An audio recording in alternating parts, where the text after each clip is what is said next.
welcome to our fourth advanced tip video. One thing you'll come to notice in your time with WarioWare DIY is that there are a lot of objects used in games that aren't ever visible to the player. There are a lot of reasons for creating invisible objects, but in this video, we're going to look at how they can be used for detecting hits. You'll see what I mean once you see an example. Here we have Gold Digger. This is an old WarioWare classic, back again as a playable game in DIY. As you can see, I'm simply trying to get the finger in the nose. The interesting thing to show here is how the nose reacts to being hit by the finger. Let's take a look at our objects and I'll show you what's up. So notice this nose object. It has 3 sets of art, one for each possible type of nose collision, left, center, and right. This nose is a single object though, and we want it to react appropriately depending on where the finger bumps into it. So how do we determine which version of the nose to display?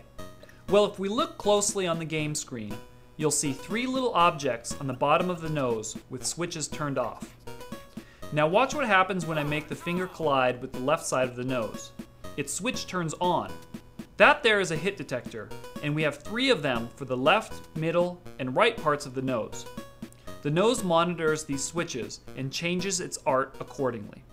So the really cool thing is that I only need to have one nose object. I don't need to combine 3 separate objects to make a nose. I just place little hit detectors in key locations and then use their switches to make the nose behave appropriately.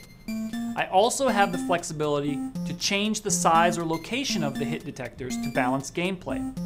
Remember that an object does have to have at least 1 pixel to detect hits. Just make sure it blends into the background. Okay, next I want to look at another cool, maybe less obvious use for hit detectors. This is a little tech demo I put together using some Mario assets. I want to use this demonstration to show how hit detectors can help create random, unpredictable enemy behavior. Notice the little box here. This appears in a random location just off the ground, and when Mario runs into it, the bouncing ball turns into a deadly beast. Now, it's okay to use temporary graphics like this when you're in the prototyping stage. Now I want you to also notice that as soon as I run into the hit detector, it jumps to another random location. This randomness can add suspense and added depth to the gameplay.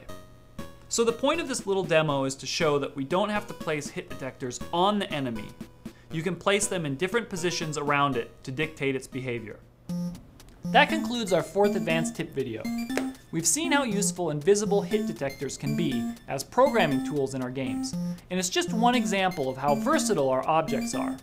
You have up to 15 objects per game, and that's a lot of resources for adding flexibility and sophistication to your microgames.